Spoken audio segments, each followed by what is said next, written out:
kemurnian agama adalah penawar konflik yang disebabkan oleh kerancuan beragama. Ditunggu jurnalnya nanti ya. Oke, siap.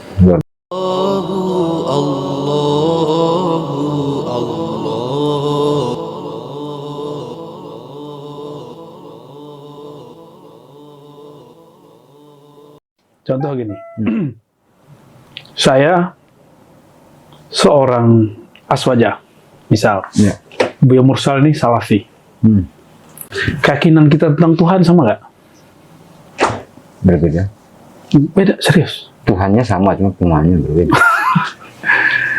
Bahwa Allah itu ada, sama nggak? Sama. Tapi berbeda dalam memahami sifat-sifat Ya. Tuhan. Dan sudah lihat konflik aswaja dan Wahabi hari ini? Jadi ternyata percaya kepada Allah rukun iman pertama antara aswaja, Ahlus Sunnah wal Jamaah yang umum, dengan Wahabi itu beda. Tuhannya beda nggak? Tidak. Tahu dari mana? Kan sudah beda itu. Tuhan yang disubjektifkan atau yang sudah dipahami dalam mindanya orang salafi, itu beda dengan Tuhan yang disifatkan di dalam orang-orang aswaja.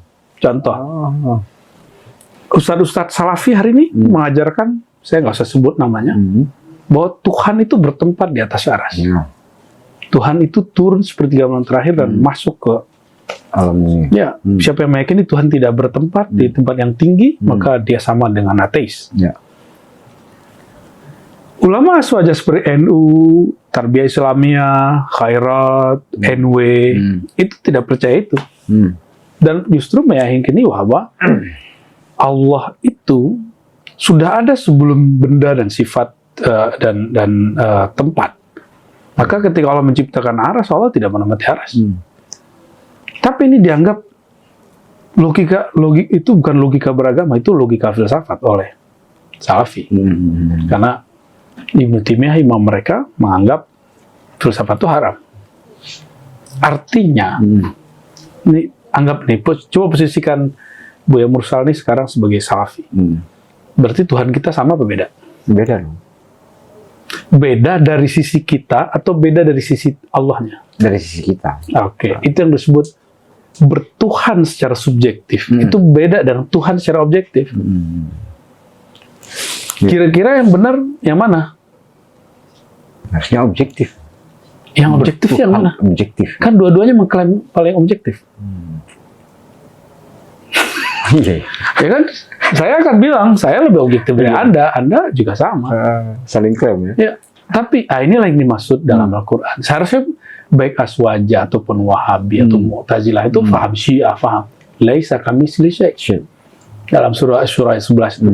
Dia tidaklah seperti semisal sesuatu pun, baik yang kamu bayangkan, wahai aswaja, ataupun yang kamu bayangkan, wahai Salafi, wahai Mu'tazilah, wahai Syiah. Tuhan Maha Suci dari yang kamu bayangkan itu. Itu yang disebut transcendent. Artinya apa? Jangan-jangan karena kita ego dengan pemahaman kita ini, kita kemudian menyalahkan orang lain. Disitulah mengambil sikap ego dalam beragama. Bukan agama itu sendiri. Itulah penyebab orang itu konflik. Baru satu bab, baru percaya kepada Tuhan beda nama, beda sifat. Itu sudah konflik. Itu Ibnu Taimiyah sampai mati dalam penjara. Itu hanya persoalan ini. Ya. Konfliknya sampai kemana? Sampai dia dipindahkan dari pengadilan di Damaskus, dipindahkan ke pengadilan yang ada di Mesir. Sampai begitu konflik ini berjalan. Al-Qushairi jauh sebelum Ibnu Taimiyah diusir sampai 2 kali dari kampungnya sendiri. Gara-gara ini juga. Persoalan sifat. Karena dia menerima takwil. Ibnu Hibban, penulis Sahih Ibnu Hibban, diusir dari kampungnya dan dikafirkan karena dia nulis di kitab Al-Majruhin, orang-orang yang tereliminasi dalam riwayat. Karena dia mengatakan Allah Maha Suci dari arah dan tempat. Itu muqaddimah. Lalu dia diusir oleh kawan-kawannya sesama ahli hadis. Padahal dia lebih ahli hadis daripada yang lain. Maksud saya sederhana bahwa jangankan lintas agama, internal agama, dan ini terjadi dalam dunia Muslim, Islam, Kristiani kah, Buddhis kah, Hindu kah, bahkan Yahudi. Apapun agamanya itu akan terjadi. Jadi ketika Tuhan yang suci itu direduksi dalam satu pemahaman person-person, dia akan menjadi subjektif dan kebenarannya tidak mutlak. Tapi orang itu menganggap pemahaman dari Tuhan itu itulah yang sebenarnya, bahwa Tuhan ya seperti itu. Yang beda dengan saya berarti beda dengan Tuhan. Ya. Nah, disinilah mulai konflik. Ya, barangkali itu. Nah, kemudian di samping kepada pemahaman tadi yang sedikit mengkhawatirkan sesuai dengan tema kita di awal tadi ya, bahwa agama membuat perpecahan itu. Kepada, ya boleh kita bilang, bukan, saya nggak sepakat dengan istilah ulama ya, mungkin dai lah, yang beliau bertugas untuk berdakwah ke sana, pindah dari satu kota yang lain misalkan, keliling misalkan. Nah, ini terkadang juga memberikan pemahaman yang, mohon maaf barangkali, apakah bahasa yang beliau gunakan kurang tepat atau yang mendengarkan tidak lagi konsen dia, sehingga melahirkan bahwa oh ternyata kalau begini agama ini bisa jadi dia membuat bangsa pecah atau sebuah daerah ini, atau nah ini bagaimana menurut dia untuk para dai ini? Dai, pengkhotbah, kalau di kita ya ustadz ya, kiai, gus, habib. Kalau di dunia Kristen ya pengkhotbah, mereka juga ada istilah pengkhotbah, pendeta, ataupun apapun istilahnya, pastor ya. Apakah sumber konflik itu dia atau masanya, kan gitu ya? Sebenarnya dua-duanya, tapi yang paling penting itu adalah kata-kata. Jadi kalau orang melihat sumber konflik itu ma'ubbir bil lisan, sesuatu yang diekspresikan dari kata-kata. Nah, diksi kata-katanya itu mesti kemudian dipilih. Oleh karenanya,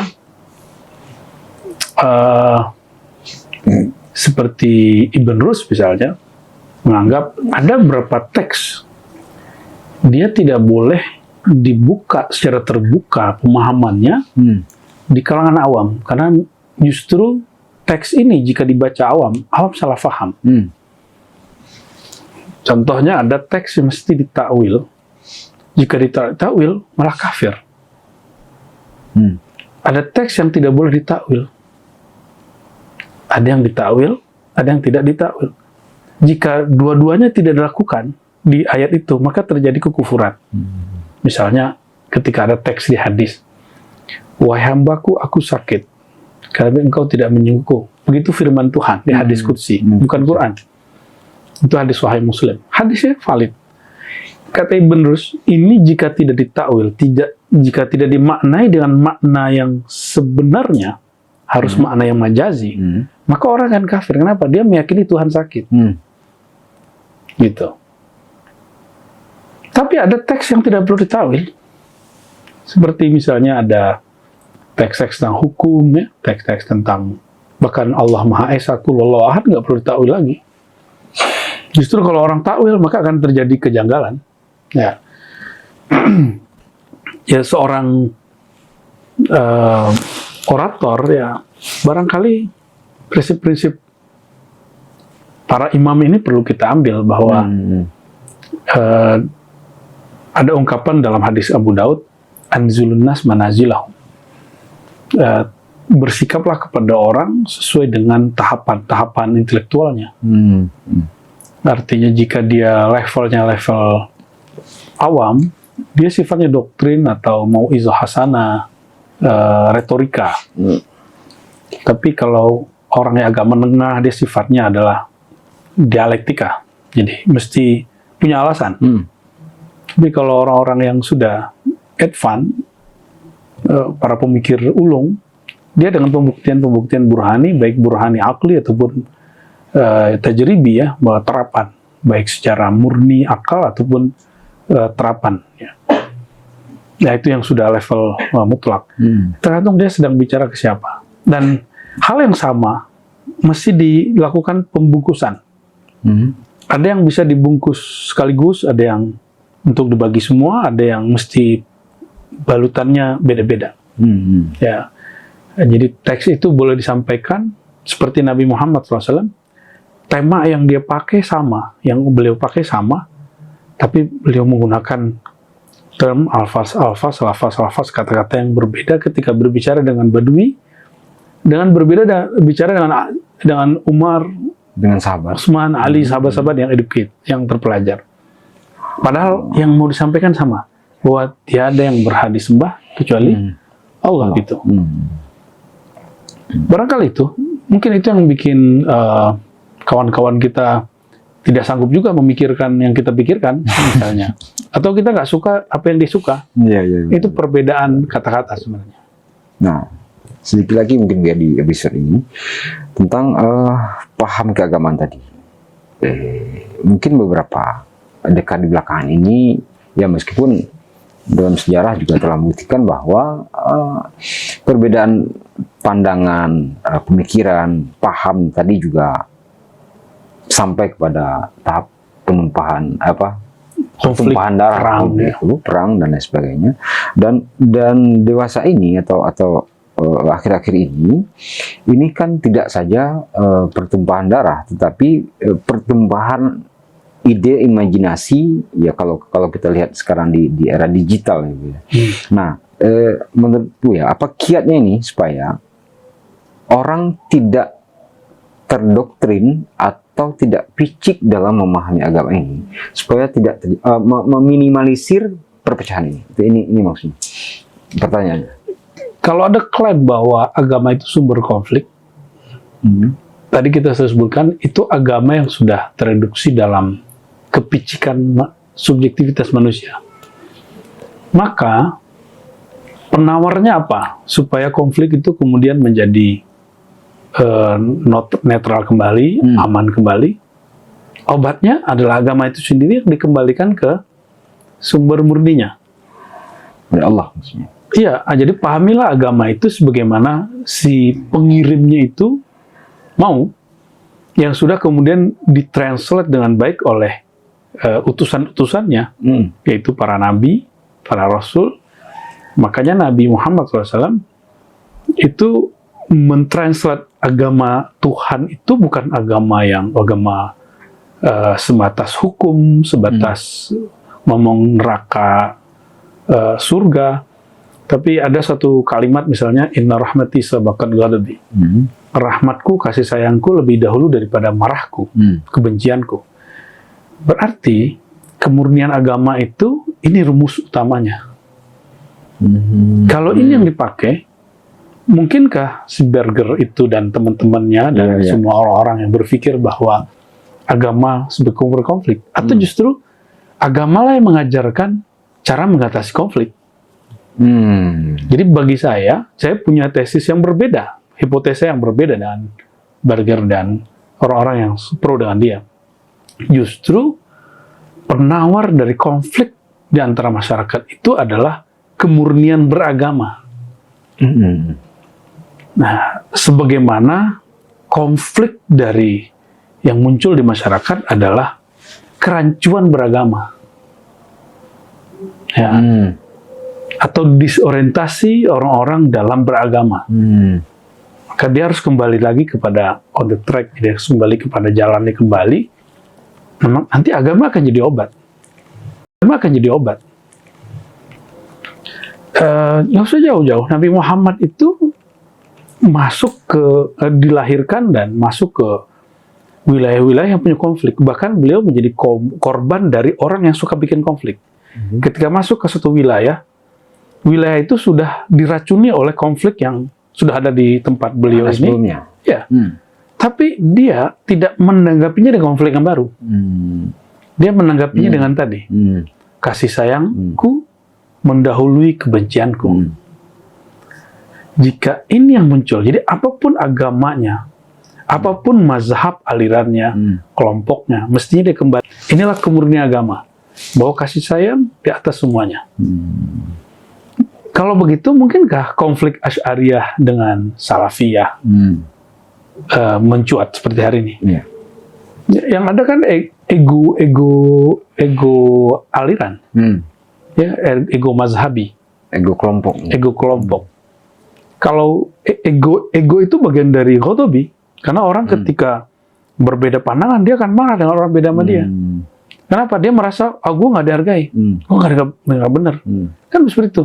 Karena Anda merasa memiliki kebenaran. Kita tidak memiliki kebenaran, kita sedang berusaha mendekati kebenaran itu. Kalau orang berpikir begitu, maka kasih sayang akan menguasai dirinya, bukan kemudian kalah oleh kebencian. Jadi, saya punya hipotesa lain, justru kemurnian agama adalah penawar konflik yang disebabkan oleh kerancuan beragama. Ditunggu jurnalnya nanti ya. Oke, siap. Luar biasa nih dia.